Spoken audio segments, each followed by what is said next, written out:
जय राम कृष्ण हरे हरि जय राम कृष्ण जय राम कृष्ण हरे हरि जय राम कृष्ण हरे जय राम कृष्ण हरे हरि जय राम कृष्ण हरे जय राम कृष्ण हरि जय राम कृष्ण हरे जय राम कृष्ण हरे जय राम कृष्ण हरे जय राम कृष्ण हरे जय राम कृष्ण हरे जय राम कृष्ण हरे जय राम कृष्ण हरे जय राम कृष्ण हरे जय राम कृष्ण हरे जय राम कृष्ण हरे जय राम कृष्ण हरे जय राम कृष्ण हरे जय राम कृष्ण हरे जय राम कृष्ण हरे जय राम कृष्ण हरे जय राम कृष्ण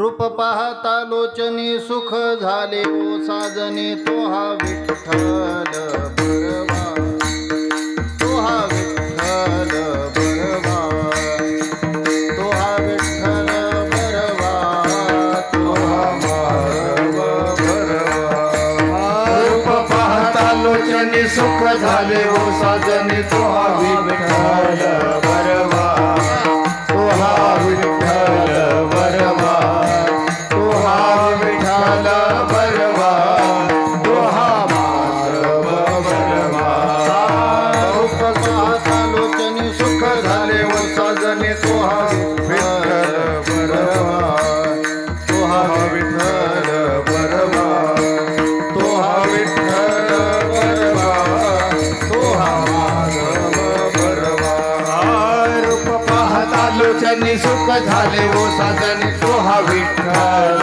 बरवा तो हा विठ्ठल बरवा तो हा विठ्ठल बरवा तो हा माधव बरवा तो हा विठ्ठल बरवा तो हा माधव बरवा हा विठ्ठल बरवा तो हा माधव बरवा तो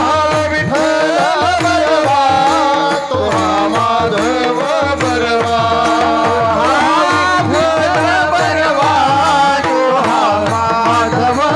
तो हा विठ्ठल बरवा तो हा माधव बरवा तो हा विठ्ठल बरवा तो हा विठ्ठल बरवा तो हा विठ्ठल बरवा तो हा माधव बरवा तो हा विठ्ठल बरवा तो हा माधव बरवा तो हा विठ्ठल बरवा तो हा विठ्ठल बरवा तो हा विठ्ठल बरवा तो हा माधव बरवा बहुत सुकृताची जोडी म्हणली विठ्ठली आवडी तो हा विठ्ठल बरवा तो हा विठ्ठल बरवा तो हा विठ्ठल बरवा तो हा माधव बरवा बहुत सुकृताची जोडी म्हणून विठ्ठली आवडी तो हा विठ्ठल बरवा तो हा विठ्ठल बरवा तो हा विठ्ठल बरवा तो हा माधव बरवा तो हा विठ्ठल बरवा तो हा माधव बरवा तो हा विठ्ठल बरवा तो हा माधव बरवा तो हा विठ्ठल बरवा तो हा माधव बरवा तो हा विठ्ठल बरवा तो हा माधव बरवा तो हा विठ्ठल बरवा तो हा माधव बरवा तो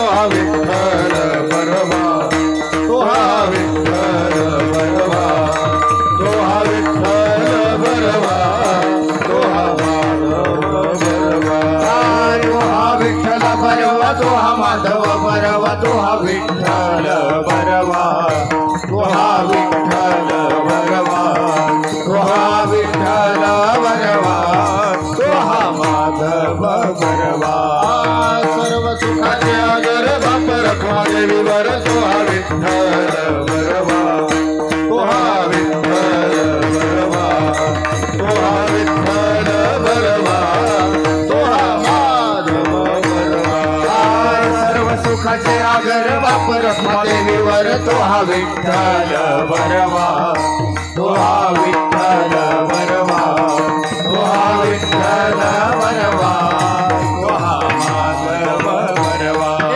तो हा विठ्ठल बरवा तो हा माधव तो हा विठ्ठल बरवा तो हा माधव बरवा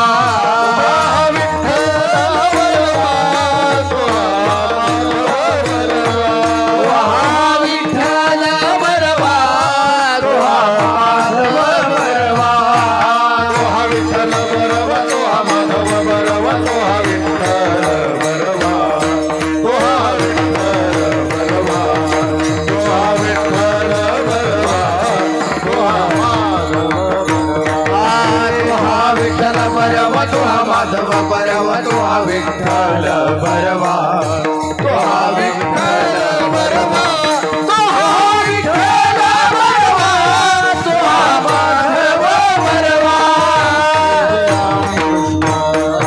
जय राम कृष्ण हरी जय राम कृष्ण जय राम कृष्ण हरी जय राम कृष्ण जय राम कृष्ण हरी जय राम कृष्ण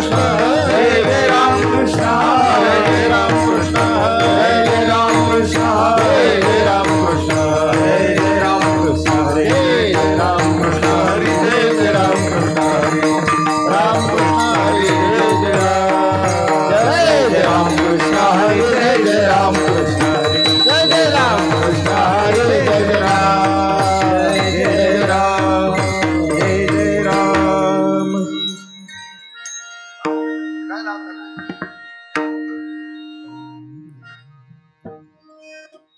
डिअर मामा कुठे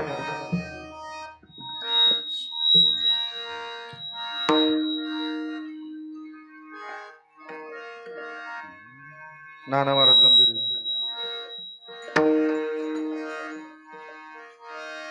समोर या ना इकडे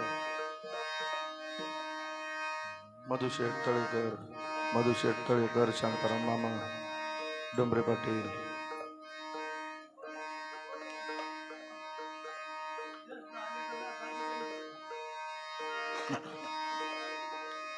हाजीर तो वजीर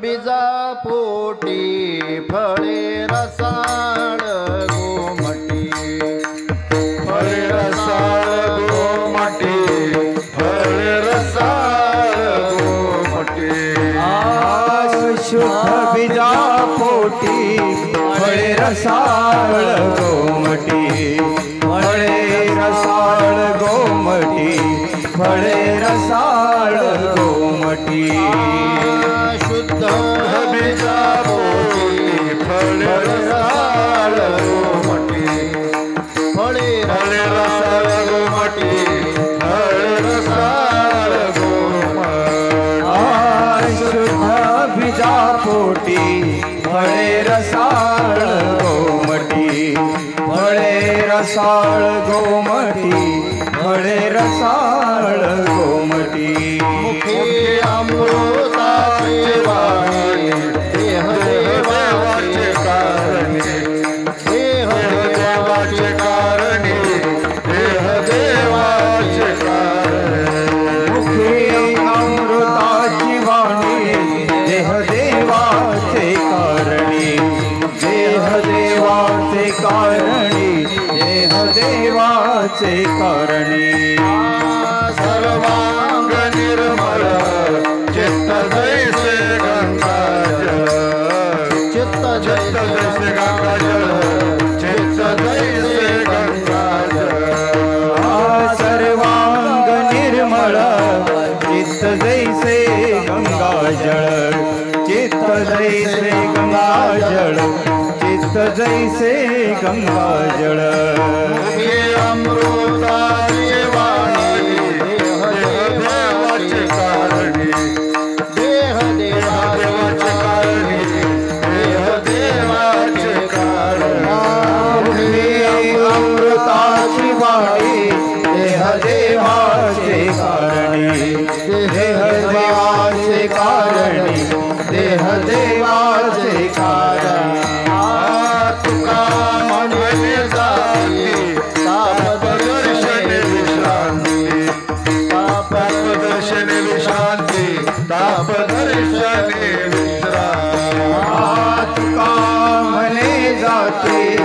तापदर्शने विश्रांती तापदर्शने विश्रांती तापदर्शने विश्रांती तुका तापदर्शने विश्रांती तापदर्शने विश्रांती तापदर्शने म्हणे जाती तापदर्शने विश्रांती पापदर्शने विश्रांती तापदर्शने विश्रांती मुखे अमृताची वाणी मुखे अमृताची वाणी मुखे अमृताची वाणी मुखे अमृताची वाणी अमृताची वाणी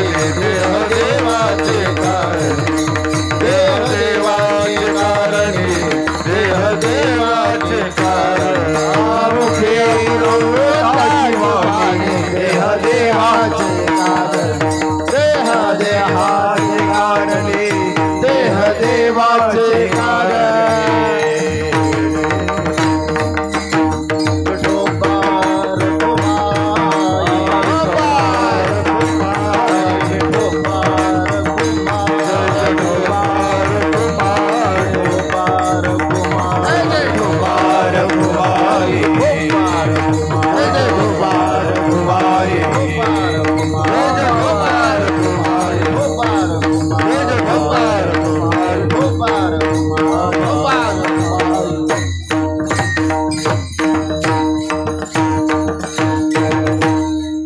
आरंभाची चाल म्हणतील हरिभक्तीपरायण इंद्रभान महाराज वल्हाळ सर आणि त्यांना साथ करतील हरिभक्तीपरायण मुकुंदजी महाराज बोराडे कोतुळ. मृदंगाचे साथ करत आहेत ज्ञानराज महाराज पापळ. हरिभक्तीपरायण विठ्ठल महाराज बोराडे कोतुळकर. हार्मोनियमचे साथ करत आहेत सन्माननीय गोडे भाऊसाहेब.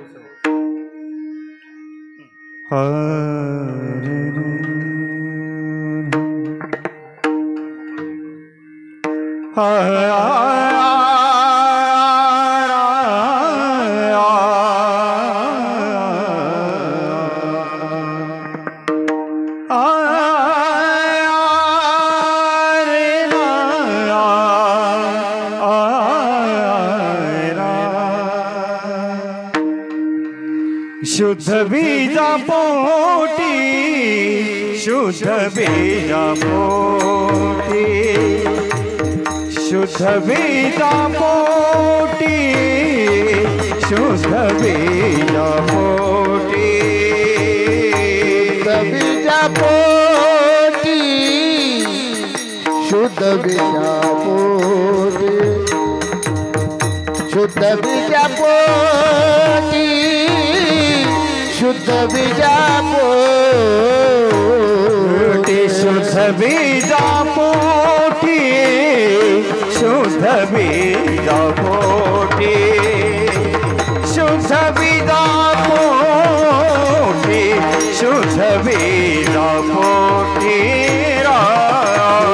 बीजा पोटी शुद्ध बीजा पोटी शुद्ध बीजा पोटी शुद्ध बीजा पोटी फळे रसाळ गोमटी फळे रसाळ गोमटी मुखी अमृताची वाणी मुखी अमृताची वाणी फळे रसाळ गोमटी फळे रसाळ गोमटी गोमटी मुखी अमृताची वाणी मुखी अमृताची वाणी देह देवाचे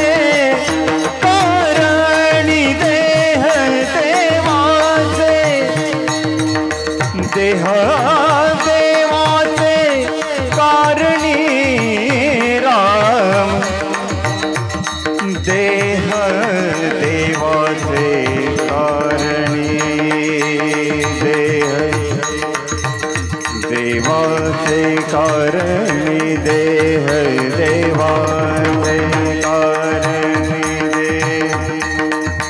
देह देवाचे कारणी देह देवाचे कारणी रे ना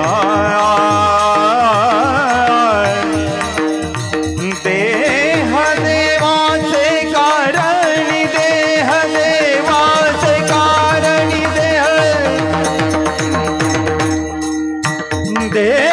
देवाचे कारणी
शुद्ध बीजा पोटी फळे रसाळ गोमटी मुखी अमृताची वाणी देह देवाचे कारणी सर्वांग निर्मळ चित्त जैसे गंगाजळ मुखी अमृताची वाणी देह देवाचे कारणी तुका म्हणे जाती तापदर्शने विश्रांती मुखी अमृताची वाणी देह देवाचे कारणी विठ्ठल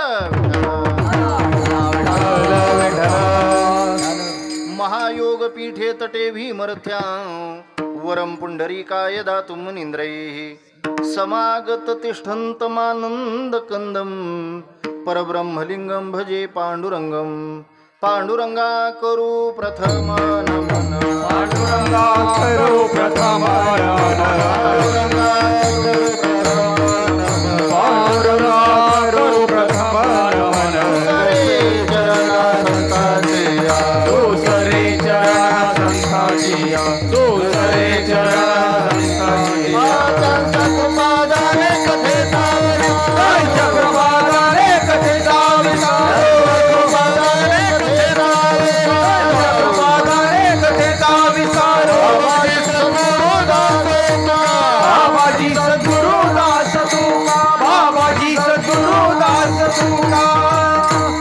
जयांचे केली स्मरण होय सकल विद्यांचे अधिकरण ते चुंदू श्री चरण श्री गुरूंचे ते नमस्कारो नियाता ओम नमो ज्ञानेश्वरा करुणाकरा दयाळा तुमचा अनुग्रह लादलो पावन झालो चराचरी मी कलाकुसरी काहीच नेने बोलतो वचने अति भाविका एका जनार्दनी तुमचा दास्याच्या स्पृहा विज्ञान देव म्हणता माया गेली सोळविल्या संत महिमा वर्णू किती निर्जीव चालविले भिंती जड मूड उदरले रेड्या मुखी वेद बोले म्हणे नामयाचा नारा नमन माझे ज्ञानेश्वरा मस्तक हे पायावरी या वारकरी संतांच्या कर जोडितो कथे काळी आपणा सावे जवळी चरितम रघुनाथस्य शतकोटी प्रविसरम एकेकाक्षरम पुंसा महापातकनाशनम मनोजवं मारुतुल्य वेगं जितेन्द्रियं बुद्धिमतां वरिष्ठं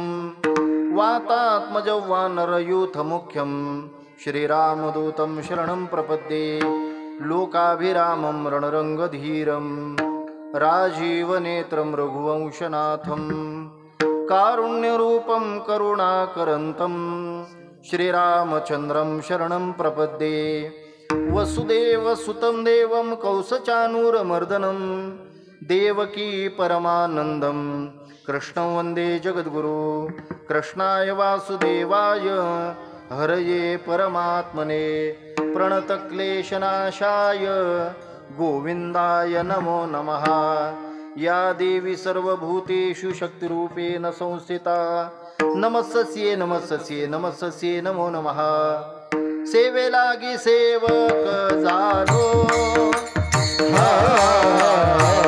सेवे लागी सेवक झालो सेवे लागी सेवक झालो सेवे लागी सेवक झालो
सेवक झालो तुमच्या लागलो निज चरणा अहो स्वामी तुकया देवा यावरी न करावा अवेरू शुद्ध बीजा पोटी फळे रसाळ गोमटी मुखे अमृताची वाणी देह देवाचे कारणी प्रस्तुत प्राप्तस्थळी प्राप्त प्रसंगी प्रभू सेवेकरिता निवडलेला अभंग श्री संत जगद्गुरु तुकाराम महाराज यांचा 4 चरणाचा बहुतेकांच्या परिचयाचा संतपर प्रकरणातला असा अभंग सेवेकरिता आपल्या समोर गायलेला आहे. सेवेला आरंभ करण्या अगोदर किन निमित्ताने आपण सर्व मंडळी या ठिकाणी एकत्र आलेला आहात. आपल्या ऐतिहासिक नगरी असणाऱ्या कोतुळ या गावामध्ये कोतुळेश्वर आणि भगवान परमात्म्याच्या मंदिराच्या प्रांगणामध्ये गेली अनेक वर्षापासून या ठिकाणी चालू असलेला हा अगदी मे महिन्याच्या सुट्टीच्या कालावधीमध्ये वारकरी संप्रदायाचं शिक्षण देणारे हे जे काही शिबिर आहे नाही का, या शिबिराच्या निमित्ताने हा कीर्तन महोत्सव आणि या कीर्तन महोत्सवाच्या प्रसंगी आजच्या दिवशी माझ्याकडे आलेली ही कीर्तन रूपी सेवा मी माझं परमभाग्य समजतो, ज्याने आपणा सर्वांच्या दर्शनाचा योग खऱ्या अर्थाने या निमित्ताने मला घडलेला आहे. आदरणीय आमचे परमश्रद्धेय आपणा सर्वांचं आदराचं स्थान असणारं आदरणीय भोर महाराज यांच्या त्याचबरोबर आदरणीय नितीनजी महाराज यांच्या कुशल अशा प्रकारच्या मार्गदर्शनाने नेतृत्वाने आशीर्वादातून चालू असलेला आणि या ठिकाणी हा शिबिराचा उपक्रम अत्यंत स्तुत्य अशा प्रकारचा हा उपक्रम आपण या ठिकाणी साजरा करतो आहोत. हे वेगळं सांगायची गरज नाही बरं. खरं तर हे शिबिरं वगैरे हे जे काही परमार्थिक क्षेत्रातली जी काही शिबिरं आहेत ही आता फार दुर्मिळ झालेली आपल्याला पाहायला मिळत आहेत बरं का. पूर्वीच्या काळी जर आपण पाहिलं तर गुरुकुल अशा प्रकारची संस्था असायची आणि मग लहान मुलांनी त्या गुरुकुलामध्ये जाऊन त्या ठिकाणी शिक्षा घ्यायची. आता गुरुकुल राहिलेलंच नाही, कारण लहान मुलांना म्हणण्यापेक्षा लहान मुलांपेक्षा आपल्या पालकांना त्या गोष्टीचं एवढं काय त्याला म्हणतात की एवढं ज्ञान राहिलेलं नाही म्हणा, किंवा त्या संबंधाने एवढी आस्था राहिलेली नाही म्हणा. आणि याचा परिणाम की काय, मुलं गुरुकुलामध्ये धाडण्यापेक्षा आता गुरुच मुलांकडे येऊ लागले बरं का. हा, असे गुरु पण पुष्कळ आपल्याला पाहायला मिळतील, तो भाग वेगळा, जाऊ दे, मला तिकडे वळायचं नाही. अर्थात असे गुरुच आता मुलांकडे जाऊन शिकवायला लागले. पण इथली आपली वारकरी शिक्षण संस्था आपण पाहिली किंवा हे शिबिर पाहिलं तर मग पूर्वीच्या काळचे गुरुकुलातले दिवस त्या ठिकाणी आपल्याला आठवत आहेत. आणि आपण घेतलेलं शिक्षण हे अशाच प्रकारचं शिक्षण होतं, याचे ते पूर्वीचे दिवस आठवले की आपल्यालाही आनंदाचं आणि त्या ठिकाणी एक उर्मी काय अंतःकरणामध्ये जागृत होत असते. आणि म्हणून अशा शिबिरामध्ये आजचा हा दुसरा दिवसाचा कीर्तन महोत्सवातला आजचा हा दुसरा दिवस आहे बरं का. म्हणजे आजची ही कीर्तन सेवा 2 नंबरची कीर्तन सेवा आहे बरं का, लक्षात घ्या. पण कीर्तन जरी 2 नंबरचं असलं तरी बुवा कीर्तनकार हा 2 नंबरचा नाहीये बरं, लक्षात घ्या. हा, अर्थात दुसऱ्या दिवसाची ही कीर्तन रूपी सेवा आहे. वारकरी संप्रदायाच्या नियमानुसार आजचा दुसरा दिवस आहे आणि या न्यायाने संतपर प्रकरणातला अभंग असावा असा वारकरी संप्रदायाचा आणि त्या ठिकाणी दंडक, या दंडकाला अनुसरून या ठिकाणी हा संतपर प्रकरणातला अभंग आपल्या समोर गायलेला आहे. खरं तर आजचं कीर्तन हे मोठ्या लोकांकरता किती असेल हे मला माहिती नाही, पण जेवढी काही लहान मुलं आहेत ना तेवढ्या लहान मुलांना समजेल, पटेल, रुचेल. नाहीतर होईल असं की ही मोठी माणसं जाता जाता विचार करतील, अरे अरे कीर्तनकार भोर महाराजांनी आणला खरा, पण तो जरा निदान चांगला तरी असावा बरं का. नाही का. तसं तर मी ज्ञानाने, वयाने, उंचीने, या सगळ्याच गोष्टीमध्ये तुमच्या सर्वांपेक्षा मी लहानच आहे असंही म्हणायला काय हरकत नाही. पण असो, आजचं हे कीर्तन जे आहे हे बऱ्यापैकी आपल्या लहान मुलांना पटेल, रुचेल, त्यांना कळेल या भाषेतलं आजचं कीर्तन असेल बरं. आणि म्हणून सेवेकरिता निवडलेला जो अभंग आहे तो अभंग आहे श्री जगद्गुरु तुकोबारायांचा. खरं तर आपण शिबिरामध्ये एकत्र आलेला आहात. या शिबिराला आणि त्या ठिकाणी संपन्न व्हावं, ते बऱ्यापैकी त्या ठिकाणी चांगलं व्हावं याकरता खऱ्या अर्थाने सर्वात जास्त प्रयत्न जर कोणाचे असेल आणि सर्वात जास्त जर सहकार्य कोणाचं असेल तर समस्त ग्रामस्थ मंडळीचं सहकार्य आणि या ठिकाणी अत्यंत महत्त्वाचं आहे. ग्रामस्थांचं सहकार्य असेल, कोतुळेश्वर देवस्थानचं ट्रस्ट मंडळी असेल, या ट्रस्ट मंडळीचं अनन्यसाधारण अशा प्रकारचं आणि त्या ठिकाणी काय सहकार्य आहे. यांच्या सहकार्याशिवाय हे काही कार्य होणार नाही हे आणि त्या ठिकाणी आपल्याला सर्वांना माहिती आहे. म्हणजे एकल्याचा नोहे खेळ म्हणून मेळ मेळविला या निमित्ताने आपण सर्व मंडळी या ठिकाणी एकत्र येऊन हा सोहळा संपन्न करत आहात. याकरता पहिल्यांदा आपण सर्वांना या ठिकाणी धन्यवाद देतोय आणि काय कीर्तनाच्या आरंभाकडे वळतोय. विठ्ठल विठ्ठल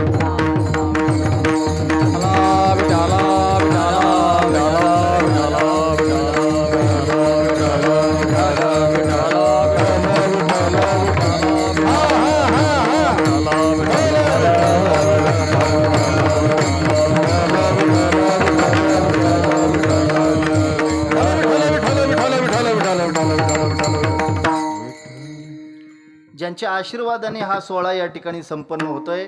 आपणा सर्वांचं परमश्रद्धेय स्थान असणारं आदरणीय आपणा सर्वांचं गुरुस्थान असणारं या भागामध्ये ज्यांनी अनेक ठिकाणी सप्ताह सोहळा सुरू केले, त्यांचा आशीर्वाद त्यांचं मार्गदर्शन असतंय असे आदरणीय मनोहर बाबा हे रामनाथ बाबा हे या ठिकाणी उपस्थित आहेत. त्यांना या ठिकाणी धन्यवाद देतोय.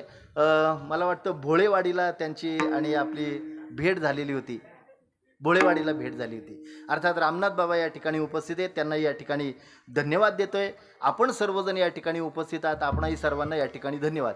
खरं तर हे जे काही शिबिर वगैरे हे जे काही आहेत हे आणि काय चांगल्या रीतीने व्हावं याकरता ग्रामस्थांचं कोतुळेश्वर देवस्थान ट्रस्टचं अत्यंत आणि सहकार्य आहे. या सहकार्यानुसारच आपण बहुसंख्य वारकरी मंडळी या ठिकाणी एकत्र येत आहे. आपल्या मुलांना परमार्थिक क्षेत्रातलं ज्ञान प्राप्त व्हावं याकरता खरं तर प्रारंभिक ज्याला आपण पाया म्हणतो, ज्याला आपण बेस म्हणतो, हा नाही का, हा पाया तयार करण्याचं काम ही सर्व वारकरी मंडळी त्या ठिकाणी करत असतात. हे वेगळं सांगायची गरज नाही. ज्या इमारतीचा पाया भक्कम असेल ना ती इमारत अत्यंत सुंदर होत असते. हे वेगळं सांगायची गरज नाही. वारकरी संप्रदायाचे जे काही मंदिर उभं राहिलं ना या मंदिराचा पाया सुद्धा अत्यंत भक्कम होता आणि भक्कम पाया असल्यामुळेच खऱ्या अर्थाने हे परमार्थिक आलय परमार्थिक मंदिर उभं राहिलेलं आपल्याला पाहायला मिळतंय. हे वेगळं सांगायची गरज नाही. सर्व संत मांदियाळी एकत्र आली आणि संत मांदियाळी एकत्र आल्यानंतर या सर्वांनी ठरवलं परमार्थिक मंदिर उभं करायचं. मग परमार्थिक मंदिर उभं करत असताना कोणी त्याचा कळस झाला, कोणी त्याचे खांब झाले, कोणी त्याची भिंतीचं काम केलं, पण पाया भक्कम असेल ना तर ते मंदिर चांगलं उभं राहतंय. पाया ज्ञानोबरायांनी रचण्याचं काम केलं. भक्कम पाया निर्माण झाला आणि भक्कम पाया निर्माण झाल्याचा परिणाम जर काय असेल तर हे परमार्थिक क्षेत्रातलं आलय अर्थात मंदिर उभं राहिलेलं आपल्याला पाहायला मिळतंय. ज्ञानदेवे रचिला पाया उभारिले देवालया, हो नामातयाचा किंकर जेने केला हा विस्तार, जनार्दन एकनाथ खांब दिला भागवत.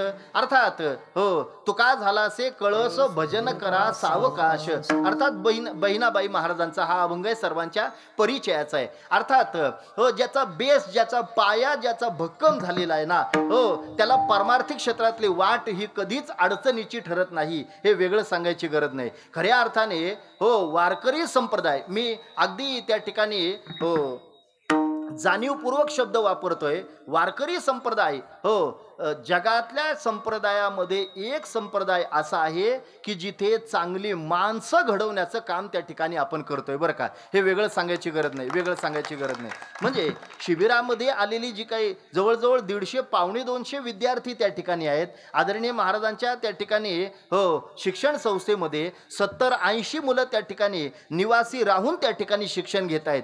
ही मुलं हो अगदी मघाशी त्या ठिकाणी फेटा बांधत असताना कोल्हाळ सरांचा आपण विचार त्या ठिकाणी केला की त्यांच्याकडून शिक्षण घेतलेली अनेक वारकरी मुलं ही फार उच्चभ्रू पदावर त्या ठिकाणी आता विराजमान झालेली आपल्याला पाहायला मिळत आहेत. हो बरं हे जे काही या ठिकाणी 150-200 विद्यार्थी या ठिकाणी आहेत हे विद्यार्थी इथलं वारकरी शिक्षण घेतल्यानंतर यातला एखादा डॉक्टर होईल की काय हे मला सांगता येणार नाही बरं. यातलाच एखादा इंजिनियर होईल की काय हे काही मला सांगता येणार नाही बरं. पण इथून शिक्षण घेतलेली सगळीच मुलं चांगली माणसं मात्र नक्की झाल्याशिवाय राहणार नाही, या तीळ मात्र शंका नाहीये. म्हणजे माणसं घडवण्याची फॅक्टरी जर कोणती असेल ना तर तो आमचा वारकरी संप्रदाय. बरं, आणि मग वारकरी संप्रदायामध्ये लहान लहान मुलांना आपण प्राधान्य देतोय, याचं कारण काय हो? मधल्या काळामध्ये असा विचार झाला. मधल्या काळामध्ये हो, तरुण कंपनी जरा इकडे वारकरी संप्रदायाकडे वळायला थोडासा कानाडोळा करू लागली. बरं का, तुमच्याकडे तरी बरं आहे, आमच्याकडे फार बिकट परिस्थिती आहे. बरं का,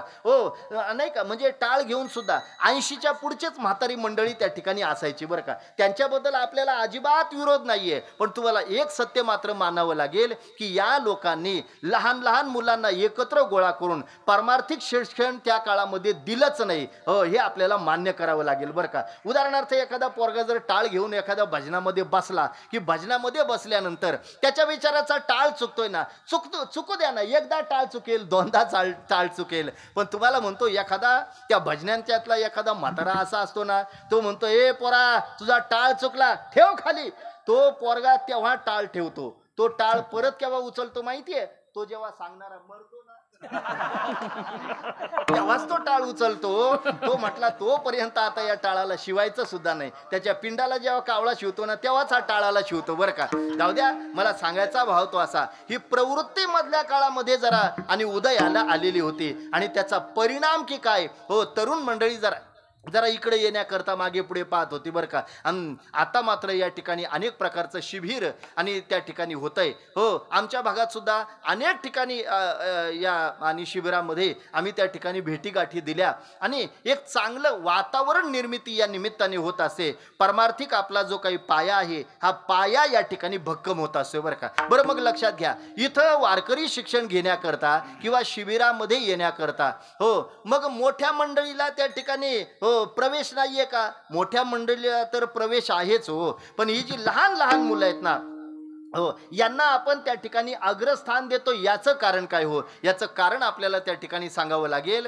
की या मुलांना आता जर आपण त्या ठिकाणी संस्कारित केलं तर त्यांचं पुढेचं जीवन सुद्धा संस्कारित झाल्याशिवाय राहणार नाही. हे वेगळं सांगायची गरज नाही. याकरता मी नेहमी 2 उदाहरणं देत असतोय. हो, अगदी त्या ठिकाणी 2 व्यक्ती आणि त्यांनी दोघांनी 2 काठ्या घेतल्या. बरं का, एक ओली काठी घेतली आणि एक अगदी सुकी काठी घेतली. या दोघांनाही त्या ठिकाणी भोर महाराजांनी सांगितलं, असं करा मुलांनो, या दोनही काठ्या अशा वाकवा आणि वाकून त्या गोल करा. बरं का, मला सांगा, एकाकडे ओली काठी आहे आणि एकाकडे सुकी काठी आहे. हो, आता वाकून गोल काठी कोणती होईल हो? कोणती होईल? हा, कळलं आपल्याला. जी ओली काठी आहे ती हो, सुकी काठी होईल का? अजिबात होणार नाही. सुकी काठी म्हणेल मी मोडेन पण वाकणार नाही, नाही का? पण ओली जी काठी आहे ना, ही मात्र तिला जसा तुम्ही आकार द्याल ना तसं मात्र त्या ठिकाणी ती आकाराला आल्याशिवाय राहणार नाही. नेमकं तसंच या वारकरी मुलांना किंवा या लहान लहान मुलांना आपण आता जर हे शिक्षण त्या ठिकाणी दिलं ना तर याचा परिणाम हो त्यांचं आणि त्या ठिकाणी आपण त्यांना आता या आणि काय वयामध्ये जेवढं त्या ठिकाणी तुम्ही आकार देण्याचं काम कराल ना तेवढा ते आकार घेण्याचं काम करत असतात. बरं का, दुसरं उदाहरण आपल्याला सर्वांना माहिती आहे. आपण त्या ठिकाणी कुंभारदादाकडे गेलात तर कुंभारदादाकडे गेल्यानंतर ओली माती असते त्याच्याकडे, त्या ओल्या मातीला तो जसा आकार देण्याचं काम करतोय ना तसं त्या ठिकाणी ते मडकं किंवा ते भांड आकाराला येण्याचं काम करतंय. नेमकं तसंच वारकरी संप्रदायामध्ये म्हणा किंवा या आणि शिबिरामध्ये म्हणा, तुम्ही या लहान लहान मुलांना आता जसा आकार देण्याचं काम कराल ना तसं मात्र त्या ठिकाणी ते आकाराला येणार आणि पुढचं त्यांचं जीवन हो संपूर्ण आयुष्य त्या ठिकाणी सुखमय त्या ठिकाणी झाल्याशिवाय राहणार नाही. हो, अर्थात या संबंधाने या शिबिराची योजना आहे. बरं का, मग 15 दिवसात त्यांना आपण काय शिकवणार आहेत? लक्षात घ्या, 15 दिवसात जरी आपण त्यांना जास्त काही शिकवू शकलो नाही, पण जे काही त्यांना शिक्षण आपण दिलेलं आहे ना, मग हरिपाठ असेल हो, गीतेची संथा देण्याचं काम केलेलं असेल, अन्यथा त्या ठिकाणी इतर काही देवी देवतांचे श्लोक वगैरे जे काही असतील ना हो, नमनाचे श्लोक जे काही असतील ना, हे आपण जे त्या ठिकाणी त्यांना दिलेले आहेत ना, यातून नक्कीच त्यांना एक प्रकारचं आणि त्या ठिकाणी वारकरी शिक्षण घेण्याकरता एक उत्सुकता निर्माण होईल आणि उत्सुकतेपोटी का होईना ते या ठिकाणी हो शिक्षणाकरता हो पुढे आल्याशिवाय राहणार नाही. अर्थात या निमित्ताने हाच मुख्य हेतू आपण त्या ठिकाणी आणि जाणला आणि म्हणून या ठिकाणी शिबिराचं आयोजन आपण या ठिकाणी केलेलं आहे. इथे शिबिराच्या आणि निमित्ताने कीर्तनाच्या निमित्ताने आल्यानंतर इथलं हे सगळं वातावरण पाहिलं तर सगळं वातावरण पाहिल्यानंतर मला असं वाटलं, मी आमच्या सहकारी महाराजांना पण म्हटलं की सर्व शिबिरांमध्ये, महाराष्ट्रातल्या सर्व शिबिरांमध्ये स्टँडर्ड शिबिर जर कोणतं असेल नाही का, स्टँडर्ड बरं का नितीन महाराज, स्टँडर्ड शिबिर जर कोणता असेल ना तर त्याच्याकरता आपल्याला कोतुळचं नाव घ्यावं लागेल. हे वेगळं सांगायची गरज नाही. अन्यथा हे LED TV वगैरे नाही का, हे दुर्मिळच. म्हणजे आता ज्या काही सभा होऊन गेल्या नाही का, आता ज्या काही सभा होऊन गेल्या, हे LED TV वगैरे आपल्याला पाहावं असं वाटत असेल ना तर एखाद्या मंत्र्याच्या एखाद्या मंत्र्याच्या आणि सभेमध्ये आपल्याला जावं लागत होतं. पण तुम्हाला म्हणतो, जर तुम्हाला LED TV त्या ठिकाणी पाहायची असेल ना तर आमच्या कोतुळच्या शिबिरामध्ये या, तिथंही आपल्याला सौंदर्य पाहायला मिळतंय बरं का. म्हणजे एक स्टँडर्डपणा जो आहे ना तो इथं आपल्याला त्या ठिकाणी पाहायला मिळाला. म्हणजे आमच्याकडच्या लोकांचा जो भ्रम होता ना तर हे पण आपण मान्यच करावं लागेल. काय करावं आता नाही का, आमच्याकडच्या मुंबईकडच्या लोकांना जो भ्रम होता ना, स्टँडर्डपणा आमच्याचकडे आहे की काय, कोतुळला येऊन पहा तो स्टँडर्डपणा आता आम्हाला इथंही पाहायला मिळतोय बरं का. आणि म्हणून अशा सुंदर वातावरणामध्ये आपण कोतुळेश्वर भगवान परमात्म्याच्या आणि प्रांगणामध्ये एकत्र आलेला आहात बरं का. खरं तर सेवेकरिता निवडलेला जो अभंग आहे तो अभंग आहे श्री तुकोबारायांचा. या अभंगातून श्री संत जगद्गुरु तुकोबारायांनी संतांचं वर्णन केलेलं आपल्याला पाहायला मिळतंय बरं का. हे वेगळं सांगायची गरज नाही. आता लक्षात घ्या, संत आणि सामान्य जीव हे दिसायला जरी एकासारखे असले तरी त्यांच्या काही गुणांमुळे ते संतत्वाला प्राप्त झालेले आहेत आणि आपण मात्र सामान्य जीव म्हणून या मृत्यूलोकामध्ये आलो. हे वेगळं सांगायची गरज नाही बरं का. संत नवती जगा मानसाच्या सारिखे, संत नवती जगा मानसाच्या सारिखे, संत नवती जगा मानसाच्या सारिखे, संत नवती जगा मानसाच्या सारिखे. समुद्र नदी नव्हे पैगा, समुद्र नदी नव्हे पैगा, पाषाण म्हणू नये लिंगा. संत नवती जगा मानसाच्या सारिखे, संत नवती जगा मानसाच्या सारिखे, संत नवती जगा मानसाच्या सारिखे, संत नवती जगा मानसाच्या सारिखे.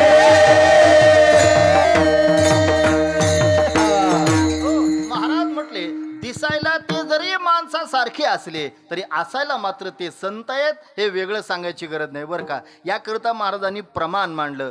समुद्र नदी नव्हे पैगा, पाषाण म्हणू नये लिंगा, संत नवती जगा माणसाच्या सारिखे.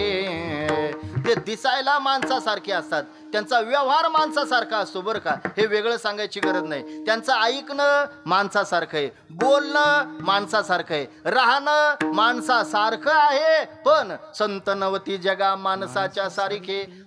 मग ते माणसासारखे बोलतात, माणसासारखे दिसतात, मग ते संत का असतात आणि सामान्य जीव आपण का असतो? तर याच्याकरता आपल्याला परीक्षा घ्यावी लागेल बरं का. जगद्गुरु तुकोबारायांचा अभंग आहे, सर्वांच्या परिचयाचा आहे. जगद्गुरु तुकोबाराय म्हटले माणसासारखे ते संत दिसतात. हे कळण्याकरता महाराजांनी अनेक प्रकारची उदाहरणं दिली बरं का. दह्याचे अंगे निघे ताकलोनी, एका मोले दोन्ही मागू नये. त्या पद्धतीने पृथ्वीच्या पोटी हिरा गारगोटी, हिरा सुद्धा दिसायला सारखाच आहे आणि गारगोटी सुद्धा दिसायला सारखीच आहे. पण तुम्हाला म्हणतो याच्याकरता परीक्षा घ्यावी लागेल. परीक्षा घेत असताना त्या हिऱ्यावर सुद्धा घनाचे घाव मारावे आणि गारगोटीवर सुद्धा घनाचे घाव मारावे. परिणाम जो हिरा आहे त्याच्यामध्ये मात्र त्या ठिकाणी कोणत्याही प्रकारची तड जात नाही, त्याचा चुरा होत नाही. पण जी गारगोटी आहे मात्र तिचा चुरा झाल्याशिवाय राहत नाही. हिरा ठेविता ऐरणी, वाचे मारिता जोखणी, तोची मोल पावे खरा, करणीचा होय सुरा, करणीचा होय सुरा, करणीचा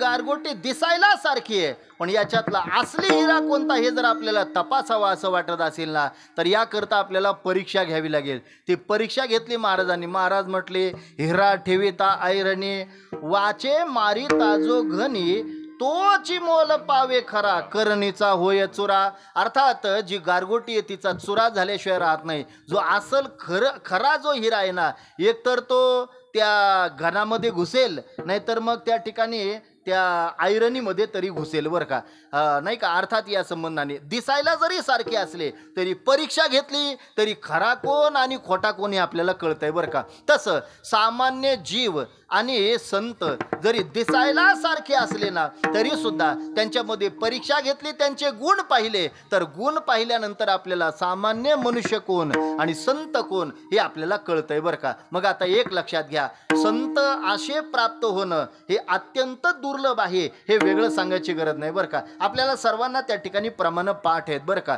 साधू थोर जाणा, साधू थोर जाणा, साधू थोर जाणा कलियुगी. कलियुगामध्ये अत्यंत त्या ठिकाणी थोर जर कोण असेल तर तो साधू आहे, तो संत आहे. हो, तो भेटणं अत्यंत दुर्मिळ आहे. बहु अवघड असे संत भेटी, परी जग जेठी करुणा केली. अत्यंत दुर्मिळ गोष्ट जर कोणती असेल ना, हो, अर्थात या जगाच्या पाठीवर ज्या दुर्लभ गोष्टी सांगितलेल्या आहेत ना, त्या दुर्लभामध्ये संत प्राप्त होणं सुद्धा दुर्लभ गोष्ट आहे, हे वेगळं सांगायची गरज नाही बरं का. हो, अगदी त्या ठिकाणी तीन आणि त्या ठिकाणी गोष्टी दुर्लभ सांगितलेल्या आहेत.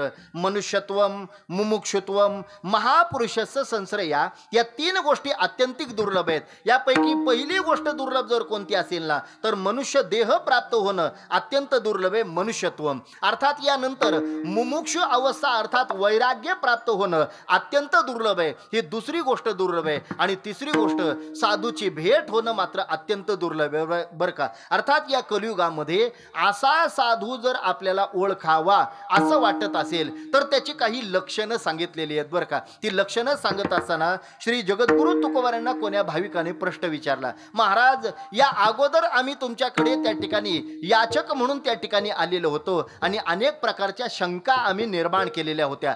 प्रमाणाने तुम्ही त्या शंकेचं निरसन आमचं केलेलं आहे. आम्ही तुम्हाला विचारलं, महाराज संसाराबद्दलचा तुमचा अनुभव तुम्ही सांगा. तुम्ही संसाराबद्दलचा अनुभव सांगितला. महाराज तुम्ही वैराग्याबद्दलचा तुमचा अनुभव सांगितला, वैराग्याबद्दलचा तुम्ही अनुभव सांगितला. महाराज तुम्ही भक्तीबद्दलचा तुमचा अनुभव सांगितला, तुम्ही भक्तीबद्दलचा अनुभव सांगितला. महाराज तुम्ही विषयाच्या संबंधाने काही चिंतन आम्हाला सांगा, तुम्ही विषयाचं चिंतन आमच्या समोर मांडलं. महाराज काम क्रोधाधिक विकारांबद्दलचं काहीतरी चिंतन आमच्या समोर मांडा. महाराज तेही तुम्ही मांडलं. हो, कधी तुम्हाला विचारलं महाराज देवाबद्दल तुम्ही सांगा, त्याही बद्दलचं वर्णन महाराज तुम्ही आमच्याकडे त्या ठिकाणी केलं. हो, नाही का. आता या सगळ्याला प्रमाण आपल्याला पाहता येतील बरं का. हो, संत महात्म्यांना जर आपण शंका विचारली, महाराज सांगा ना संसाराबद्दल तुमचं काय मत आहे, महाराजांनी संसाराबद्दलचं मत मांडलेलं आहे. संसार दुःख मोळ चहूकडे इंगळ, विश्रांती नाही कोठे रात्रंदिवस तळ. हो, नाही का. ठाऊकची आहे संसार दुःखाचा.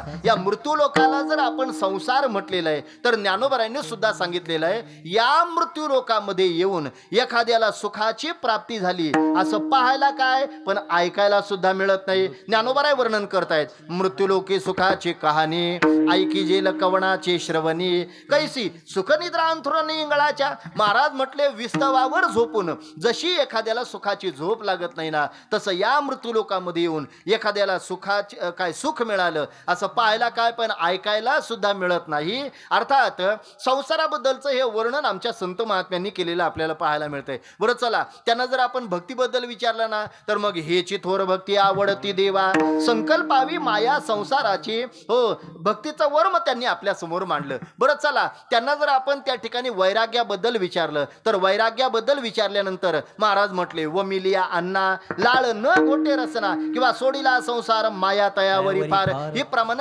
किंवा संसाराच्या नावे घालून या शून्य वाढता हा पुण्य धर्म केला. हे प्रमाण पाहून घ्या म्हणजे कळेल आपल्याला. अर्थात हो, अगदी त्या ठिकाणी वैराग्याबद्दलचं वर्णन महाराजांनी केलेलं आपल्याला पाहायला मिळतंय. बरं चला, त्यांना तुम्ही विषयाबद्दल जर त्या ठिकाणी विचारलं तर मग विषयाबद्दल वर्णन करत असताना महाराज म्हटले की या जीवाचं आम्हाला त्या ठिकाणी अत्यंत दुःख वाटतं. याचं कारण याला नरदेहरूपी ठाव सापडलेला आहे. तरी सुद्धा पांडुरंग परमात्म्यावर ज्ञानोबावर याचा भाव प्रस्थापित होत नाही. याचं कारण हे विषयाला भुललेले आहेत. आता यांची कीव तरी कोणी करावी. विषयोढी भुलले जीव, विषयोढी भुलले जीव, आता याची कोण करील कीव, आता याची कोण करील कीव. भजे नारायणी भाव, भजे नारायणी भाव. पावनी ठाव नरदेह, कोण सुख धरिले संसारी, कोण सुख धरिले संसारी.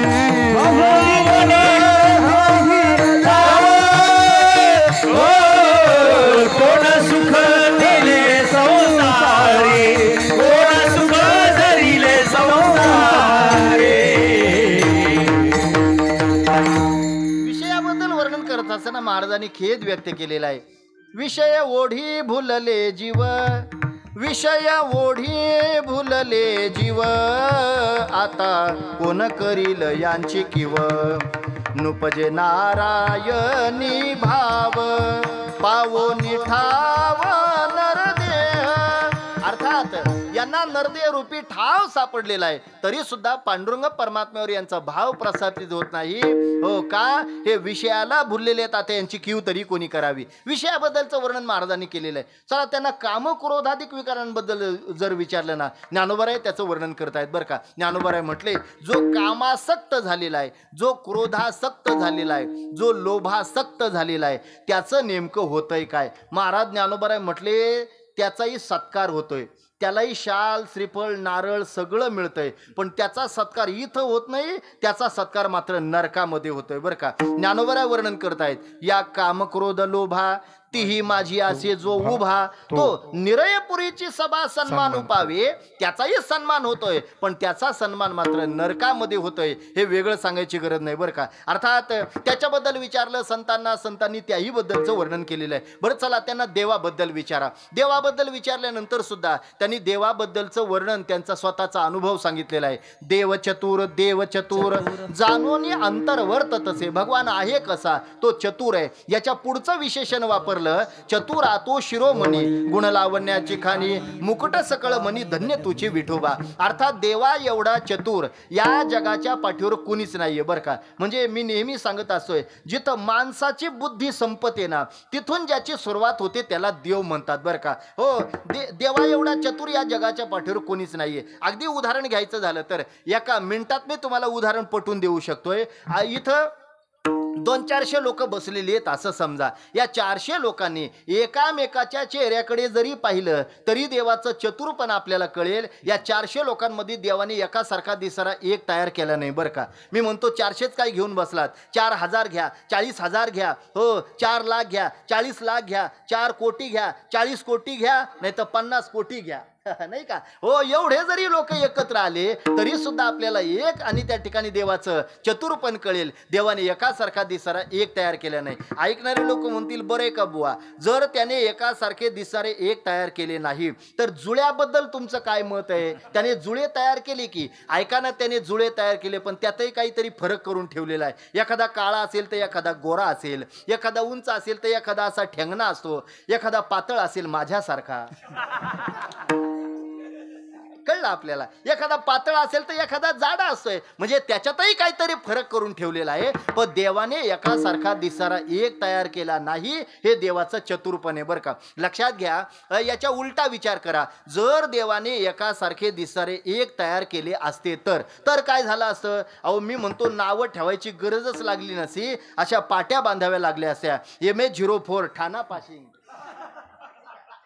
MH05 कल्याण passing, MH1, 2, 3 Mumbai Navi Mumbai passing, MH15 Nashik passing, MH17 आहे ना आपल्या श्रीरामपूर पासिंग. म्हणजे अशा पाट्या बांधाव्या लागल्या असत्या. पण देवाचं चतुरपण काय, देवाने एकासारखा दिसणारा एक तयार केला नाही. हे देवाचं चतुरपण आहे बरं का. अर्थात या संबंधाने जर विचार करायचा झाला, ही सगळी प्रमाणं संतांनी मांडली आणि आपल्या शंकेचं निरसन केलं. श्री तुकोबरायांना कोण्या भाविकाने विचारलं, महाराज, हे आत्ता जे प्रमाणं मांडली आणि आमच्या शंकेचं निरसन केलं ना, यातून आमचं समाधान नाहीये. नेमकं आम्हाला हेतू पुरस्कर हो, ज्याच्या संबंधाने तुम्ही उपदेश करायला पाहिजे ना ते मात्र तुम्ही केलेलं नाही. महाराज म्हटले कशाबद्दल करूया. महाराज एका व्यक्तीने सांगितलं, साधकाने सांगितलं, महाराज कलियुगामध्ये साधू कोणाला म्हणावं, संत कोणाला म्हणावं हे आम्हाला कळत नाही.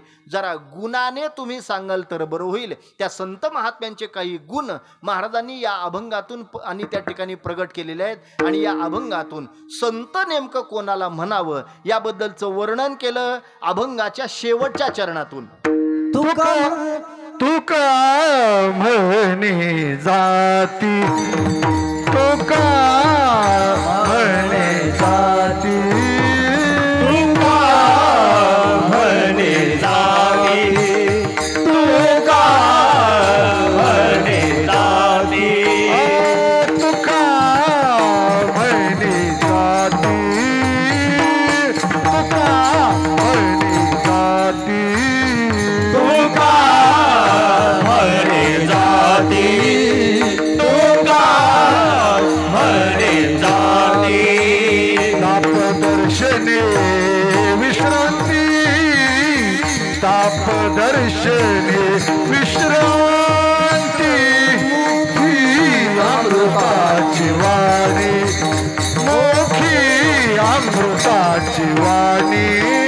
तापदर्शने विश्रांती, तापदर्शने विश्रांती, मोखी अमृताची वाणी, मोखी अमृताची वाणी. तुका म्हणे जाती, तुका म्हणे जाती,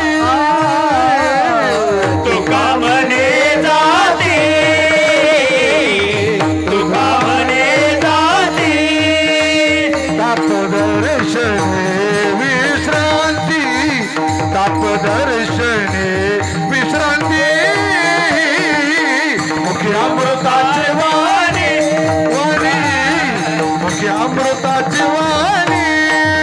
तापदर्शने विश्रांती, तापदर्शने विश्रांती, मुखी अमृताची वाणी, मुखी अमृताची वाणी. संत कोणाला म्हणावं हे श्री जगद्गुरु तुकोबार यांनी त्या ठिकाणी सांगितलेलं आहे. शेवटच्या चरणातून सांगितलेलं आहे बरं का. हो, आता शेवटचं चरण का घेतलं याचं कारण असं आहे की एखाद्या मोठ्याच्या घरामध्ये जाण्याकरता जसं कोणत्याही बाजूने दरवाजा असतो बरं का, तसं तुकोबारायांचे संतांचे अभंग हे मोठ्याचं श्रीमंताचं घर आहे बरं का. मला असं वाटलं मागच्या दाराने जावं नाही का, मागच्या दाराने जावं म्हणून मी शेवटचं चरण पहिल्यांदा घेतलं नंबर 1. आणि ऐकणाऱ्यांना असं वाटेल शेवटचं चरण झालं म्हणजे कीर्तन संपलं, याकरता पहिल्यांदा शेवटचं चरण घेऊन टाकलं बरं का. जाऊ दे, हरकत नाही, विनोद सोडा. महाराज संत कोणाला म्हणावं तर मग श्री तुकोबाराय म्हटले, तुका म्हणे जाती तापदर्शने विश्रांती, ज्यांच्या दर्शनाने त्रिविध ताप जातात आणि दर्शनाने विश्रांती प्राप्त होते संत त्यांना म्हणावं बरं का. आता लक्षात घ्या, हो, श्री महाराज वर्णन करतायत त्यांच्या दर्शनाने ताप निवृत्ती होते बरं का. हो, 3 प्रकारचे ताप आहेत. एक आहे आदि भौतिक ताप, एक आहे हो आध्यात्मिक ताप आणि एक आहे आदि दैविक ताप. श्री एकनाथ महाराजांनी या तिघांचं वर्णन एकाच वाक्यात केलेलं आहे बरं का. भूतांची पीडा ते आदि भौतिक, देवतांची पीडा ते आदि दैविक, देही उपजती ज्वराधिक ते तापजान आध्यात्मिक. हो, या 3ही प्रकारच्या तापाचं वर्णन एका वाक्यात श्री एकनाथ महाराजांनी केलेलं आहे. आता लक्षात घ्या, 3 प्रकारचे हे ताप आहेत. ज्ञानोबारांनी तर या त्रिविध तापांना ओनव्याची उपमा दिलेली आहे. त्रापत्रय अग्नीचा लागला ओनवा, जसं एखाद्या जंगलाला आग लागावी, विनवा लागावा, ओनवा लागावा. समोर ओलं झाड आहे की सुकलेलं झाड आहे याचा विचार न करता समोर येईल त्याला जाळायचं काम तो करतोय. त्या पद्धतीने हे त्रिविध ताप सामान्य जीवाला तप्त करण्याचं काम करतायत. पण या त्रिविध तापाने तप्त झालेलं शरीर सुद्धा संतांच्या सानिध्यात आपण गेलात ना तर ते शांत झाल्याशिवाय राहत नाही. त्रिविध तापाची झाली बोलवण देखिल्या चरण वैष्णवांचे, किंवा अगदी पाप ताप दैने जाय उठा उठी झालिया भेटी हरिदासांची. तुका म्हणे निवेतनु रजकनु लागता. त्यांचे रजकन जरी लागले तरी त्रिविध तापाने तप्त झालेलं शरीर एका सेकंदात शांत झाल्याशिवाय राहत नाही. हो, अर्थात ते हे 3 ताप त्यांचे निघून जात आहेत बरं का. आणि म्हणून तर की काय, हो, सर्वार्थाने संत महात्म्यांचा आणि आपल्याला जो काही उपयोग आहे हा सामान्यतः एक परमोच्च आणि त्या ठिकाणी काय शिखरावर आपल्याला जीवन जगण्याची कलाच प्राप्त करून देतो की काय, याकरता म्हणून ज्ञानोबराय वर्णन करतायत. हो, म्हणून तुम्ही नेहमी संतांचं चरित्र वाचलं पाहिजे आणि ऐकलं पाहिजे बरं का. म्हणून वानावे ऐकावे तेची सदा. म्हणून वानावे म्हणजे वाचावे आणि ऐकावे म्हणजे ऐकावे. अर्थात वानावे ऐकावे तेची सदा. सदा त्याचंच त्या ठिकाणी स्मरण केलं पाहिजे. हो, ते वाचले पाहिजे, ते ऐकले पाहिजे. याचं कारण संतांचं चरित्र आपण वाचलं की संतांचं चरित्र वाचल्यानंतर आपल्याला जीवन जगण्याची कला प्राप्त होत असते. हे वेगळं सांगायची गरज नाही. चला, एका ठिकाणी हो नाही का अगदी एकनाथ महाराजांचा अभंग मला घ्यायचा होता आणि एकनाथ महाराजांचा अभंग घेण्याकरता म्हणून मी एकनाथ महाराजांचं समग्र चरित्र वाचून घरातून बाहेर निघालो होतो बरं का. आणि बाहेर निघाल्यानंतर तेव्हा काही गाडी नव्हती माझ्याकडं. अगदी एसटीचा प्रवास होता. स्टँडला उतरलो आणि स्टँडला उतरल्यानंतर ज्याने कीर्तन घेतलेलं होतं त्याला फोन केला बरं का. मी स्टँडवर उतरलेलो आहे, तेवढं घेण्याकरता जर एखाद्याला पाठवलं तर बरं होईल. आता त्यांनी 4 व्हीलर नाही पाठवली, 2 व्हीलर पाठवली बरं का. बरं, पाठवलं तर पाठवलं. अशा माणसाला पाठवलं ज्याच्या तोंडामध्ये भरपूर अगोदरच त्याने पान खाल्लेलं होतं आणि तो सगळा असा पानाने भरलेला होता बरं का. असा तोबरा ज्याला आपण म्हणतो, हो नाही का, ती थुंकी अशी भरलेली होती. बरं, आता वेळेत कीर्तनाला पोहोचायचं होतं म्हणून त्याने पटकन यू टर्न घेतला आणि त्याने पाहिलं ज्या अर्थी चांगले कपडे दिसत आहेत, बॅग हातामध्ये, धोतरवर आहेत, म्हणजे हे महाराज असावे असा विचार त्याने केला. तो बोलला काहीच नाही बरं, कारण बोलण्याकरता त्याच्याकडे नाही का वाचा शिल्लक नव्हती. त्याला काय करावं नाही का. परिणाम तो तोबरा असा भरलेला होता. त्याने खून केली. म्हणजे या आणि तर बसा. पाठीमागं मी बसलो आणि वेळेत कीर्तनाला त्याला मला पोचवायचं होतं. याकरता भरधाव वेगात तो निघाला बरं का. पण निघाला 2-5 किलोमीटरचं अंतर आम्हाला कापायचं होतं. 1-2 किलोमीटर गेला आणि ते तोंडात जरा त्याचं जास्तीच झालेलं होतं बरं का. त्याला वाटलं आपण ते थुकावं आणि याकरता त्याने ती थुंकी इकडे तिकडे पाहिलं, कोणीच नाही याची जाणीव त्याला झाली आणि त्याने ते थुंकलं. पण भरधाव वेगाने तिकडून पण एक गाडी येत होती. तिकडून येणारी गाडी, हवेचा संपर्क आणि त्याने टाकलेल्या ती पाण्याची पिचकारी, याचा परिणाम काय झाला, ते जे सगळं उडलं ते माझ्याच अंगावर उडलं बरं का. आत्ता मला प्रश्न पडला, हे असं लाल भगवं घालून कीर्तनाला जावं कसं. एक वेळ याच्या संबंधाने एवढा राग आला, असं वाटलं आता इथंच उतरावं, याच्या 2-4 कानाखाली वाजवाव्या आणि इथूनच माघारी परतावं. ज्याने कीर्तन घेतलंय त्याला फोन करून सांगावं, मी काही कीर्तनाला येत नाही, तुमचं तुम्ही पाहून घ्या काय करायचं ते बरं का. पण एवढं जेवढं सगळं मनात आलेलं होतं तेवढ्यात मी घरून जे एकनाथ महाराजांचं चरित्र वाचून आलेलं होतं ना, ते माझ्या डोळ्यासमोर आलं आणि मी विचार केला, बेट्या, एकनाथ महाराजांच्या अंगावर तो यवन 108 वेळा थुंकलेला होता, हा तुझ्या अंगावर फक्त एकदा थुंकलेला. पण हे आपल्या नजरेसमोर येतंय, आपल्या डोळ्यासमोर येतंय, पण कधी आपण जर वाचलं तर नाही का. आणि म्हणून एक ब्रीद वाक्य आपल्या नेहमी लक्षात येतंय, आपल्याला ऐकायला मिळतंय, वाचायला मिळतंय. मुलांनो, हो, वाचाल तर वाचाल, म्हणजे आपण इथून गेल्यानंतर आता 15 दिवसाचं हे शिक्षण आपण घेतलेलं आहे, म्हणजे हे 15 दिवस करायचे अशातला भाग नाही, हो नाही का. नाहीतर मग काही पोरं घरी गेल्यानंतर पुढच्या वर्षी जेव्हा शिबिर असेल ना तेव्हाच हे सगळं उजळणी करून येतील बरं का. पण लक्षात घ्या, हे आपल्या 15 दिवसाकरताच नाहीये बरं का. म्हणजे मघाशी त्या ठिकाणी जेव्हा आणि काय कार्यालयामध्ये बसलेलो होतो ना, तेव्हा लांबचे 2 विद्यार्थी उद्या परवा जाण्यापेक्षा ते आजच त्यांचे आई वडील त्यांना घेण्याकरता आलेले होते, ते माघारी गेले बरं का. आमच्या पालघरकडचे होते ते. पण आदरणीय भोर महाराजांनी त्यांच्या पाठीवरून मायेचा हात फिरवला आणि नुसतं मायेचाच हात फिरवला नाही, त्यांना सांगितलं, इथं 15 दिवस जे शिक्षण घेतलेलं आहे ना, हे शिक्षण आता इथंच बंद न ठेवता याची उजळणी. मग तुम्ही स्नान करत असाल तर स्नान करत असताना तुम्हाला जे काही श्लोक शिकवलेला आहे, गंगेचे यमुने चैव गोदावरी नर्मदे,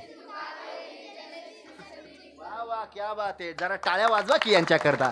नाही का? हे जे काही आपण त्या ठिकाणी शिकलेलं आहात ना, हे एवढ्या पुरता न थांबता आपण घरी गेल्यानंतर सुद्धा याचे आणि त्या ठिकाणी उजळणी करायची. या निमित्ताने काय होईल तर या निमित्ताने एक आपल्याकडून साधना घडल्याशिवाय राहणार नाही बरं का. अन्यथा आता आपण जेवायला बसलात ना, तर जेवायला बसल्यानंतरचा जो श्लोक आहे तो श्लोक आपल्याला त्या ठिकाणी म्हणायचा आहे. याचं कारण काय? नित्यनेमाशिवाय अन्न ग्रहण करणाऱ्याला आमच्या तुकोबरायांनी श्वानाची उपमा दिलेली आहे बरं का. काही नित्यनेमाविन अन्न खाय तोची श्वान, वाया मनुष्यपण भार वाहे तो वृषभ. अर्थात या निमित्ताने संत चरित्र माणसाला जीवन जगण्याची कला देत असते आणि याकरता संतांचं चरित्र आपण वाचलं पाहिजे, आपण ऐकलं पाहिजे. अर्थात या संतांमुळे काय फायदा झाला तर माझे त्रिविध ताप निघून गेले. तुका म्हणे जाती ताप आणि दर्शने विश्रांती. त्यांच्या दर्शनाने आम्हाला विश्रांती प्राप्त होते बरं का. विश्रांतीचा ठाव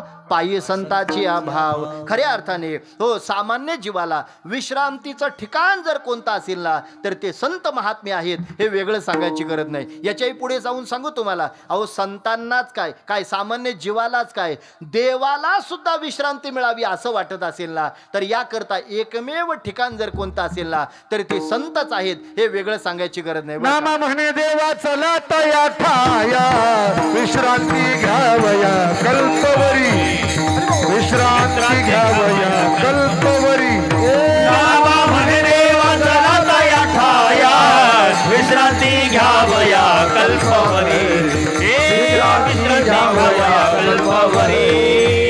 नामा म्हणे देवा चला तया ठाया, विश्रांती घ्यावया कल्पवरी, विश्रांती घ्यावया कल्पवरी. नामा म्हणे देवा चला तया ठाया, विश्रांती घ्यावया कल्पवरी, विश्रांती घ्यावया कल्पवरी.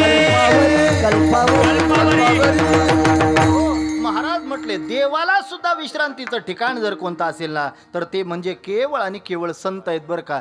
हो, नामदेव महाराजांनी देवाला आणि त्या ठिकाणी उपदेश केला. देवा तुम्हाला विश्रांती मिळावी असं वाटत असेल ना तुम्ही आळंदीला चला. ज्ञानोबरायांच्या सानिध्यामध्ये तुम्हाला नक्कीच विश्रांती मिळाल्याशिवाय राहणार नाही. नामा म्हणे देवा चला तया ठाया, विश्रांती घ्यावया कल्पवरी. अर्थात तुम्हाला तिथे विश्रांती मिळणार आहे. विश्रांती आम्हाला त्यांच्यामुळे प्राप्त झाली आणि म्हणून या गुणाने या लक्षणाने युक्त ते संत आहेत बरं का. हो, तुका म्हणे जाती ताप दर्शने विश्रांती. अजून एखादं लक्षण सांगितलं अभंगाच्या 3ऱ्या चरणामध्ये. सर्वांग निर्मळा,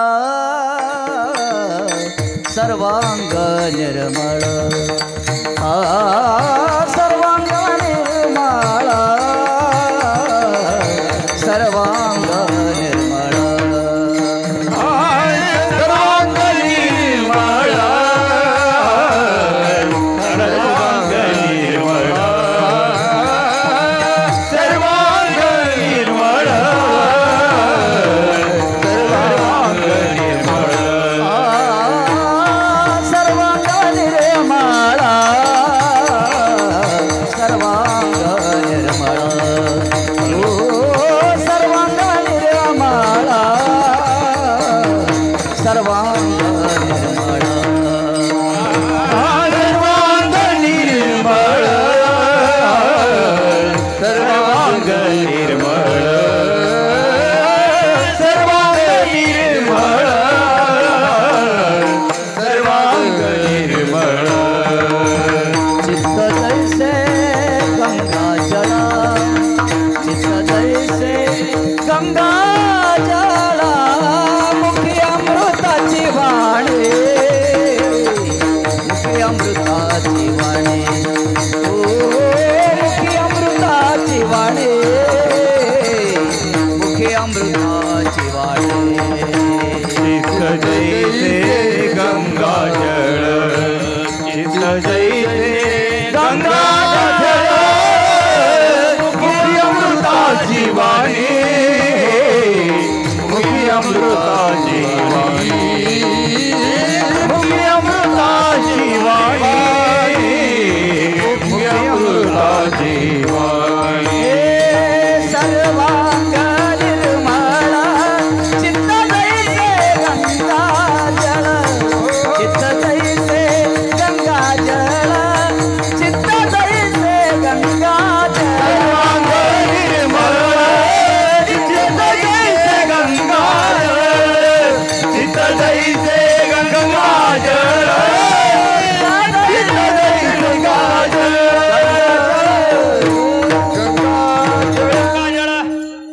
पुढे त्या ठिकाणी लक्षण सांगितलं. महाराज म्हटले सर्वांग निर्मळ चित्त जैसे गंगा जळ. ज्यांचं सर्व अंग खऱ्या अर्थाने सर्वांगाने संत हे निर्मळ असतात बरं का, हो पवित्र असतात, हे वेगळं सांगायची गरज नाही. आणि त्यांचं चित्त सुद्धा गंगेपेक्षाही पवित्र असतंय. हो चित्त जैसे गंगा जळ. याच्याही पलीकडे सांगायचं झालं तर गंगेला सुद्धा कधी कधी पवित्रता प्राप्त करण्याचं काम संत करत असायत. हो गंगेपेक्षाही पवित्र जर कोण असेल ना तर ते आमचे संत महात्मे आहेत बरं का, हे वेगळं सांगायची गरज नाही. हो त्या पुंडलिक रायाचं आणि उदाहरण आपल्याला सर्वांना माहिती आहे बरं का. पुंडलिक राय अगदी त्या ठिकाणी काशी तीर्थक्षेत्राला जायला निघालेले होते आणि जाता जाता परिणाम काय झाला, आता आई बापाला बरोबर घेतलेले, पत्नीला बरोबर घेतलं आणि यांना घेऊन ते आणि तीर्थाटनाला निघालेले आहेत. तीर्थाटन करता करता प्रवास करायचे, दुपार जिथं होईल तिथं थांबायचे, संध्याकाळ जिथं होईल तिथं थांबायचे. एकदा एका ऋषींच्या कुक्कुट स्वामींच्या आश्रमाच्या बाहेर त्यांचा आणि संध्याकाळचा मुक्काम होता बरं का. खरं तर संध्याकाळचा मुक्काम करत असताना आई वडिलांची अवहेलना करणारे हे पुंडलिकराय बरं का, म्हणजे अगोदर आई वडिलांची सेवा करणारे होते, पण लग्न झालं, विवाह झाला आणि विवाह झाल्यानंतर काय बदल झाला देव जाणे नाही का, मात्र पत्नीची सेवा करायला लागले बरं का. हो असा एका मिनिटात कसा काय बदल होऊ शकतो मला अजून कळाले नाही बरं का, नाही का. मला वाटतं ते अक्षदा फेकतात ना, त्या अक्षदांचा तो परिणाम असावा बरं का, त्याचा तो परिणाम असावा असं माझं वैयक्तिक मत आहे बरं. हो अर्थात याच्या अगोदर आई वडिलांची सेवा करणारा होता. खरं तर या लहान मुलांना आपण हेही त्या ठिकाणी सांगितलं पाहिजे. अर्थात आपण शिबिरामध्ये हे सुद्धा सांगितलेलं असेल आई वडिलांचं महत्त्व काय. हो आपण लहान आहात, आपल्याला मोठं करण्याचं काम म्हणजे अगदी संस्कारित करण्याचं काम सुद्धा आपल्या आई वडिलांनी केलेलं आहे बरं का. आपला पहिला गुरु जर कोण असेल तर ती आपली आईच आहे, हे वेगळं सांगायची गरज नाही बरं का. आज या धकाधकीच्या जीवनामध्ये लोक शिक्षणाने मोठी झाली पण मनाने एवढी कमकुवत झालेली आहेत ना की त्यांना आईबाप नकोशे झालेले आहेत बरं का, हे वेगळं सांगायची गरज नाही. म्हणजे त्या काळामध्ये एक आई वडील 4-4, 5-5 मुलांना सांभाळायचे, पण आता 4-4, 5-5 मुलं एकेका आई बापाला सांभाळू शकत नाही. हे किती मोठं दुर्दैव असेल मला सांगा ना जरा. आणि लहानाचं मोठं करत असताना आई वडिलांनी जेवढ्या खस्ता खाल्ल्या हो नाही का, आणि म्हातारपणा जर त्यांच्या आणि वाट्याला हे दुःख येत असेल तर त्यांचा जीव, त्यांचा आत्मा काय सांगत असेल याचा विचार आपण कधीतरी केला पाहिजे की कधीतरी केला पाहिजे. हो आपलं कर्तव्य काय आहे हे एका वाक्यात जर सांगायचं झालं, एका वाक्यात, तर आपल्या जन्माच्या वेळेस आपले आईवडील आपल्या जवळ होते ना, त्यांच्या मरणाच्या वेळेस आपण त्यांच्या जवळ असलं पाहिजे, हे आपलं कर्तव्य आहे बरं का, हे आपलं कर्तव्य आहे, हे वेगळं सांगायची गरज नाही. आणि म्हणून आई वडिलांचं खरं तर फार मोठं महत्त्व आहे. मी काय आईतला महाराज नाही किंवा बापातला महाराज नाही बरं का, हे ज्याला कळालं त्याला धन्यवाद. हे सुद्धा कळणं गरजेचं आहे. आता इथून पुढे आता महाराज लोकांचे क्लास ठरलेले आहेत नाही का, आईवाला महाराज वेगळा, बापावाला वेगळा. इथून पुढे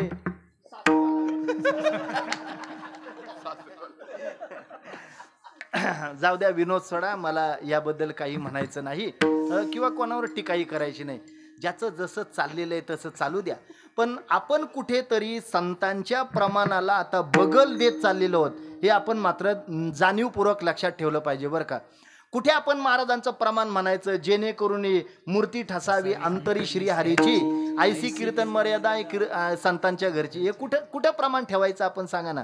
म्हणजे केवळ मला तारखा मिळाव्या आणि केवळ पैसे मिळावे याकरता लोकरंजन करणारे कीर्तनकार आपल्याला पुष्कळ पाहायला मिळतील, हो पुष्कळ पाहायला मिळतील नाही का. पण संतांची प्रमाण देऊन संतांचा संदेश, संतांचा उपदेश, जोग महाराजांना वाईट वाटत असेल आज बरं का, जोग महाराजांना हे असे कीर्तनकार पाहिले ना, जोग महाराजांना वाईट वाटत असेल, त्यांना वाटलं असेल कुठं हे फॅक्टरी तयार केली आणि कुठं याच्यातून हे असे घडवले बरं का. जाऊ द्या, मला त्यांच्यावर काही टीका करायची नाही. हो अर्थात आई वडिलांचं महत्त्व अत्यंत आणि अनन्यसाधारण आहे बरं का, हे वेगळं सांगायची गरज नाही. हो ज्ञानोबारायांना विचारा आई वडिलांचं महत्व काय. ज्ञानोबाराय म्हटले जगातली सगळी तीर्थ फिरा, जेवढं पुण्य तुम्हाला मिळणार नाही ना, याहीपेक्षा अधिकचं पुण्य तुम्हाला आई वडिलांच्या सेवेमध्ये मिळणार आहे. सकल तीर्थाची धुरे जी एका माता पितरे तया सेवेशी कीर शरीरे लोन कीजे. हो, ज्ञानोबारायांना उलट विचारा. ज्ञानोबाराय आई वडिलांचं महत्व सांगितलं तुम्ही, नाही आम्ही आई वडिलांची सेवा केली, तर तुमचं काय मत आहे. ज्या ज्ञानोबारायांना कधीच राग आला नाही बरं का, कधीच नाही म्हणण्यापेक्षा लोकांनी जातीबाह्य केलं, व्रतबंधाचा अधिकार नाकारला, अगदी त्या ठिकाणी भिक्षाटनाला गेले तर भिक्षाटन दिलं नाही, भिक्षा दिली नाही. हो, अगदी चिखल फेकला, दगड फेकली, शिव्या शाप दिला, लाथाबुक्यांनी मारलं, गावाच्या बाहेर हाकलून दिलं, तरी ज्या ज्ञानोबारांना राग आला नाही त्या ज्ञानोबारांना आई वडिलांच्या विषयी विचारल्यावर राग आला बरं का. याचं कारण आई वडील आपल्याकरता काय करू शकतात याचं ज्वलंत आणि जिवंत उदाहरण म्हणजे विठ्ठलपंत आणि रुक्मिणी आईसाहेब आहेत बरं का. आपल्या मुलाचं भलं व्हावं याकरता विठ्ठलपंत आणि रुक्मिणी आईसाहेबांनी स्वतःचा प्राण त्याग केला, अर्थात देहांत प्रायश्चित्त घेतलं. हो, विचार केला असता तर तेही घेतलं नसतं, पण केवळ आपल्या मुलांना व्रतबंधाचा अधिकार मिळावा म्हणजे त्यांचं भलं व्हावं याकरता म्हणून आई वडिलांनी केलेली हे त्या ठिकाणी दिव्य आहे, हे वेगळं सांगायची गरज नाही. अर्थात या संबंधाने कुक्कुट स्वामींच्या आश्रमामध्ये त्या ठिकाणी होते आणि तिथं त्यांना त्या ठिकाणी हो नाही का हो काय दृष्टांत प्राप्त झाला आणि त्या ठिकाणी त्या 3 काळ्या कुट्ट महिला आल्या. हो, येताना काळ्या कुट्ट होत्या, 2 मिनिटामध्ये त्या आश्रमात गेल्या आणि 1-2 मिनिटामध्ये त्या पुन्हा बाहेर निघाल्या. बाहेर निघाल्यानंतर अगदी गोऱ्या गोमट्या होऊन निघाल्या. हो, पुंडलिक रायाने पाहिलं, जाताना या तिघी काळ्या कुट्ट होत्या, येताना एवढ्या गोऱ्या गोमट्या होऊन आल्या. म्हणजे जगात असं अजून एकही क्रीम निघालं नाही का जे 2 मिनिटात गोरं करेल, पण या गोऱ्या झाल्या म्हणजे नक्कीच या कोणीतरी दिव्य असाव्या. जवळ गेले, पाया पडले आणि विचारले आपण आहात तरी कोण. हो, इथं का आलेल्या होत्या, येताना काळ्या कुट्ट होत्या, जाताना गोऱ्या गोमट्या होऊन चाललेल्या आहेत. याचं कारण काय. त्यांनी सांगितलं आम्ही प्रत्यक्ष गंगा यमुना सरस्वती माता आहोत. कशा करता आलेल्या होत्या, येताना काळ्या होत्या, जाताना गोऱ्या गोमट्या होऊन चालल्या. याचं कारण काय. त्यांनी उत्तर दिलं, तुझ्यासारखे दृष्ट प्रवृत्तीचे लोक, तुझ्यासारखे पापी लोक आमच्यामध्ये स्नान करतात, याचा परिणाम आमची पवित्रता तुम्हाला प्राप्त होते आणि तुमची मलिनता आम्हाला प्राप्त होते. मलिनतेचा रंग काळा असल्यामुळे आम्ही काळ्या झालो बरं का. अर्थात मग आम्हाला पवित्र व्हावं असं वाटत असेल ना तर संतांच्या दर्शनाशिवाय पर्याय नाही. आम्ही कुक्कुट स्वामींच्या आश्रमामध्ये त्यांना दर्शनाच्या निमित्ताने आलेलं होतं. अर्थात या निमित्ताने संत त्यांच्या दर्शनाचा परिणाम काय, ते गंगेपेक्षाही पवित्र, अर्थात गंगेला सुद्धा पवित्र करण्याचं काम संत महात्मे करतात. म्हणून सर्वांग निर्मळ चित्त जैसे गंगाजळ. महाराज कळालं. अजून एखादा अनुभव हो नाही का, अजून एखादं संतांचं लक्षण सांगाल तर बरं होईल. लक्षण सांगितलं संतांचं 2ऱ्या चरणामध्ये. मुखी अमृताची वाणी, मुखी अमृताची वाणी, मुखी अमृताची वाणी, मुखी अमृताची वाणी, मुखी अमृताची वाणी, मुखी अमृताची वाणी,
विठ्ठल.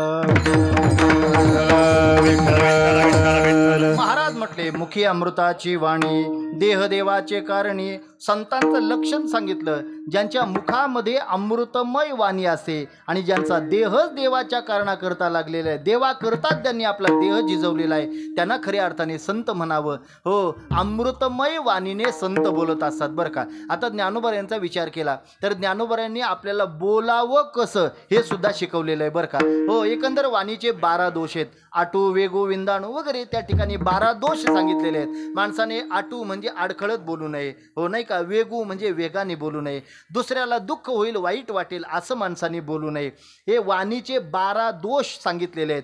ते 12 दोष टाळून जर माणसाला बोलावं असं वाटत असेल तर त्याने कसं बोललं पाहिजे. साचा आणि मवाळ, मितुले आणि रसाळ, शब्द जैसे कल्लोळ अमृताचे, अमृतमय वाणीने. साच म्हणजे खरं बोललं पाहिजे, मवाळ बोललं पाहिजे बरं का, नाही का. म्हणजे पांढरी 4ला बोलल्यापेक्षा काळी 2ला बोललं पाहिजे, त्यातल्या त्यात काळी 1ला बोललं तर अत्यंत उत्तम आहे बरं का. अर्थात हो मवाळ आणि त्या ठिकाणी शब्दाने बोललं पाहिजे. अर्थात या संबंधाने मुखी अमृताची वाणी, अमृतमय वाणीने बोलावं. देह देवाचे कारणी, ज्यांचा देह देवा करता. हो, अगदी त्या ठिकाणी वर्णनच जर करायचं झालं ना, श्री जगद्गुरु तुकोबाराय म्हणतात, देवा हा माझा देह मी तुला समर्पित केलेला आहे. या जीवाचं काय बरं वाईट करायचं ना, देवा तुझं तू ठरव बरं का. देह तुझे पायी ठेवोनी झालो उतराई, आता माझ्या जीवा करणे ते करी देवा. नाही, अगदी त्या ठिकाणी वर्णन तुकोबारायांचे आपल्याला सर्वांना माहिती आहे.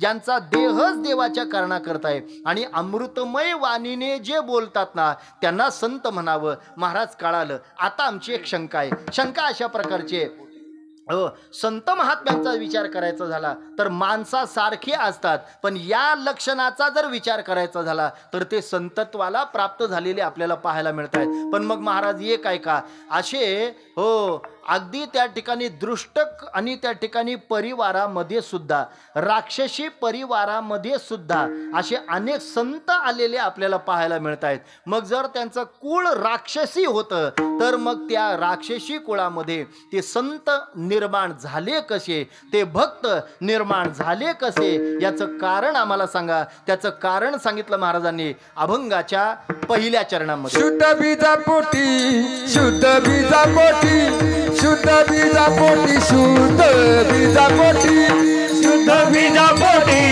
शुद्ध बीजा पोटी, शुद्ध बीजा पोटी, शुद्ध बीजा पोटी, शुद्ध बीजा पोटी, शुद्ध बीजा पोटी, शुद्ध बीजा पोटी, शुद्ध बीजा पोटी, शुद्ध बीजा पोटी, शुद्ध बीजा पोटी, शुद्ध बीजा पोटी, शुद्ध बीजा पोटी. रसाळ कोमटी, हरे रसाळ कोमटी, मुखी अमृताची वाणी, मुखी अमृताची वाणी. फळे रसाळ कोमटी, फळे रसाळ कोमटी, मुखी अमृताची वाणी, मुखी अमृताची वाणी. राक्षसी कुळामध्ये जरी ते जन्माला आले तरी ते संत झाले, ते भक्त झाले. याचं कारण आम्हाला सांगाल तर बरं होईल. तुकोबारायांनी त्याचं कारण सांगितलं. शुद्ध बीजा पोटी, फळे रसाळ गोमटी. जरी ते राक्षसी कुळामध्ये आले तरी सुद्धा त्यांचं जेव्हा शरीर घडलं, जेव्हा आईच्या आणि गर्भामध्ये असताना त्यांचं गर्भादान झालं, त्यावेळेस मात्र ते बीज जे लावलं गेलं ते अत्यंत शुद्ध होतं आणि अत्यंत शुद्ध असल्यामुळे गोड रसाळ फळं त्या ठिकाणी आपल्याला भक्त रूपाने पाहायला मिळाली किंवा चाखायला मिळाली. म्हणजे याचं जर उदाहरणच सांगायचं झालं ना तर ज्ञानोबारायासारखं रसाळ फळ आपल्याला चाखायला मिळालं. याचं कारण विठ्ठलपंत आणि रुक्मिणी आईसाहेबांनी लावलेलं शुद्ध बीज होतं. हे वेगळं सांगायची गरज नाही बरं का. बरं चला, हो, त्याही पेक्षा जर विचार करायचा झाला तर तुकोबारायांसारखं शुद्ध आणि त्या ठिकाणी काय गोड रसाळ फळ आपल्याला पाहायला मिळालं. तर याचं कारण काय? तर याचं कारण बोलोबाराय आणि कनकाई आईने लावलेलं शुद्ध बीज आहे, हे वेगळं सांगायची गरज नाही बरं का. हो, सांगू तुम्हाला, छत्रपती शिवाजी महाराजांसारखं गोड आणि रसाळ फळ आपल्याला पाहायला मिळालं. याचं कारण काय? तर आई जिजाऊ साहेब आणि शहाजी महाराज यांनी आणि त्या ठिकाणी लावलेलं शुद्ध बीज आहे, हे वेगळं सांगायची गरज नाही बरं का. बीज जर शुद्ध असेल ना, तर त्या ठिकाणी राक्षसी कुळामध्ये सुद्धा भक्त आलेले आपल्याला पाहायला मिळत आहेत. काल परवा नृसिंह जयंती होऊन गेली. या नृसिंह भगवान परमात्म्याला प्रगट होण्याच्या निमित्ताचं कारण जर कोण असेल ना, तर ते प्रल्हादजी आहेत बरं का. प्रल्हादासारखं गोड रसाळ फळ पाहायला मिळालं, हो नाही का. याचं कारण काय? वास्तविक कुळ जर पाहिलं तर राक्षसी कुळ आहे. म्हणजे दोन प्रकारचे दैत्य त्या काळामध्ये माजलेले होते. एक होता हिरण्याक्ष आणि एक होता हिरण्यकश्यपू. विष्णू भगवान परमात्म्याने वराह रूप धारण करून हिरण्याक्षाला मारलेलं होतं आणि अर्थात या हिरण्यकश्यपूने आणि त्या ठिकाणी ब्रीद ठेवलेलं होतं, माझ्या राज्यात कोणी देवाचं नाव घ्यायचं नाही. आणि परिणाम काय झाला? याच कुळामध्ये अगदी रसाळ गोड फळ प्रल्हादाच्या निमित्ताने आलेलं आपल्याला पाहायला मिळतंय. हो, अगदी हिरण्यकश्यपू आणि कयाधू यांना 4 मुलं होती, लाद, अनुल्लाद, सल्लाद आणि प्रल्हाद. पण पहिली 3 मुलं ही बापाच्या वळणावर म्हणजे आसुरी प्रवृत्तीचं शिक्षण घेतलेली होती. हा एकच मात्र आईच्या वळणावर अर्थात परमार्थिक क्षेत्राचं शिक्षण घेतलेला होता. याचं कारण काय? तर याचं एकच कारण आहे, ज्या वेळेस या प्रल्हादाचा देह घडत होता त्यावेळेस नारायण नावाचा जप करून हा हिरण्यकश्यपू तेवढ्या पुरता का होईना पवित्र झालेला होता. आणि पवित्र अंतकरणातून, पवित्र शुद्ध देहातून कयाधूच्या पोटामध्ये बीजारोपण झालं आणि या राक्षसी कुळामध्ये देखील प्रल्हादासारखं गोड आणि रसाळ फळ पाहायला मिळालं. याचं हेच कारण आहे. आणि म्हणून महाराज म्हणतायत, शुद्ध बीजापोटी फळे रसाळ गोमटी, हो मुखी अमृताची वाणी, देहदेवाचे कारणे. अभंगाचा धावत्या वेगातला भाव मी आपल्यासमोर या ठिकाणी प्रगट केलेला आहे. खरं तर शिबिराच्या निमित्ताने कीर्तनाची सेवा आयोजित केलेली होती. मुलांच्या समोर काय म्हणावं, काय बोलावं, हा यक्ष प्रश्न माझ्या समोर होता. पण तुकोबरायांचा हा अभंग की या निमित्ताने ही गोड आणि रसाळ फळं आपल्याला चाखायला मिळतील. पण केव्हा केव्हा चाखायला मिळतील? जेव्हा आमचे भोर महाराज असतील, आमचे नितीन महाराज असतील, यांनी आज त्यांच्याकडून शुद्ध आणि बीज तयार केलेलं आहे. या शुद्ध बीजाला आता इथून पुढे अनेक शिबिरापर्यंत आपण खत पाणी घालावं की यांच्याच निमित्ताने उद्या जाऊन एखादा कीर्तनकार निर्माण होईल, यांच्यातूनच एखादा उद्या जाऊन मृदंगाचार्य निर्माण होईल, यांच्यातूनच एखादा जाऊन पुढे जाऊन त्या ठिकाणी उत्तम गायनाचार्य होईल, यांच्यातूनच एखादा जाऊन उत्तम हार्मोनियम वादक होईल, यांच्यातूनच जाऊन एखादा विनेकरी निर्माण होईल. अर्थात या निमित्ताने हा एवढा मोठा खटाटोप आपण या ठिकाणी करतो आहोत. आणि म्हणून या निमित्ताने हा अभंग सेवेकरिता आपल्यासमोर गाण्याचा प्रयत्न केलेला आहे. हो, यात किती बरोबर, किती चांगलं, किती वाईट हे मला सांगता येणार नाही. पण या मुलांना पटेल, रुचेल याकरता म्हणून या ठिकाणी हा भाव आपल्यासमोर प्रगट करण्याचं काम केलेलं आहे. एकदा मोठ्या प्रेमाने आपण भजन करूया आणि या ठिकाणी थांबूया. विठोबा रखुमाई, विठोबा रखुमाई, विठोबा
तुका म्हणे जाती ताप दर्शने विश्रांती, मुखी अमृताची वाणी, देहदेवाचे कारणे. अभंगाचा धावत्या वेगातला भाव मी आपल्यासमोर या ठिकाणी प्रगट केलेला आहे.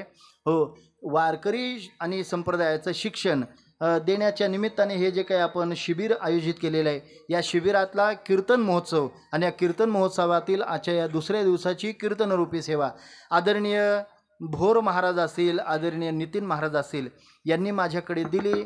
मी त्यांना या ठिकाणी धन्यवाद देतोय, ज्या निमित्ताने आपणा सर्वांच्या दर्शनाचा योग मला या ठिकाणी प्राप्त झालेला आहे. अर्थात या शिबिराला ज्यांनी ज्यांनी सहकार्य केलेलं आहे त्या सर्वांना या ठिकाणी धन्यवाद. प्रभू करो अशीच आपल्याकडून उत्तरोत्तर शिबिरातल्या मुलांची आणि त्या ठिकाणी सेवा घडत राहू, ही माऊली चरणी आपण या ठिकाणी प्रार्थना करूया.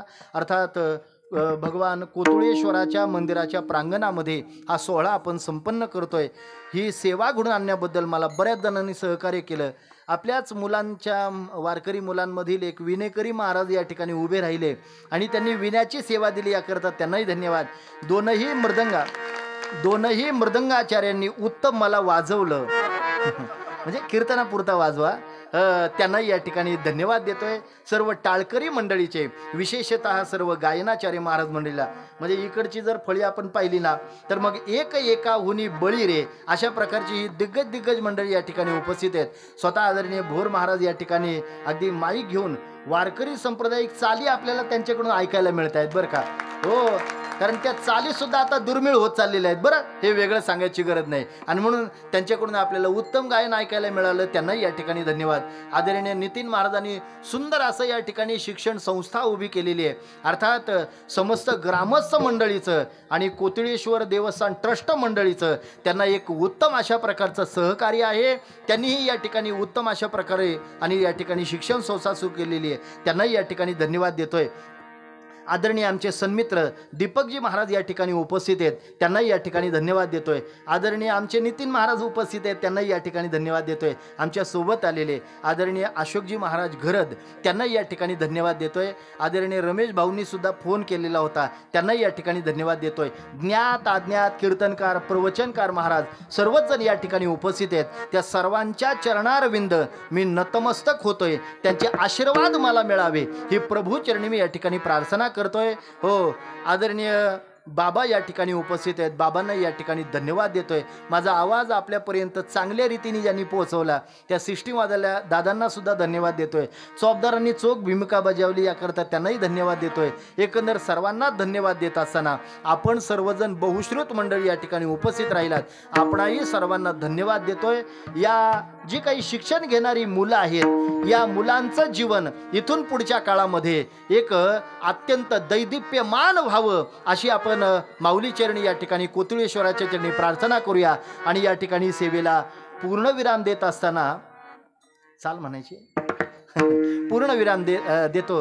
हो, बोलता जर काही एखादा वेडा वाकडा शब्द माझ्याकडून निघून गेलेला असेल तर आपलंच लहान बालक म्हणून त्या ठिकाणी आपण या ठिकाणी अगदी सांभाळून घ्याल अशी या ठिकाणी अपेक्षा व्यक्त करतो. झालेली सेवा भगवत चरणी समर्पित, सेवेला पूर्णविराम. विठ्ठल जय जय विठ्ठल, जय विठ्ठल जय जय विठ्ठल, जय विठ्ठल जय जय विठ्ठल. करा क्षमा महाराज नाही विचारिला